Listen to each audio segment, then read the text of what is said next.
प्रीति शुक्ला पढ़ाई में बहुत तेज होती है। रितेश पांडे प्रीति शुक्ला के आसपास घूमते रहते हैं क्योंकि रितेश पांडे को प्रीति शुक्ला से प्यार हो जाता है। पर प्रीति शुक्ला की शादी हो जाती है प्रवेश लाल यादव के साथ। पर प्रवेश लाल यादव की मां को अपने बहू यानी कि प्रीति शुक्ला की पढ़ाई अच्छी नहीं लगती है और वो अपने बहू की किताब को फाड़ कर फेंक देती है।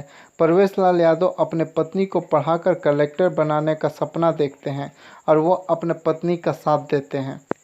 एक दिन प्रवेश लाल अपने साइकिल से घर जा रहे होते हैं, तभी उनका एक्सीडेंट हो जाता है और उस एक्सीडेंट में उनकी मौत हो जाती है। प्रीति शुक्ला और उनकी सास बहुत दुखी होती है। फिर प्रीति शुक्ला की सास ये डिसीजन लेती है कि वो अपनी बहू को पढ़ाएगी और कलेक्टर बनाएगी, जिसके लिए वो मेहनत मजदूरी करती है और प्रीति शुक्ला को कलेक्टर बनाती है। प्रीति शुक्ला की सास बनी है किरण यादव।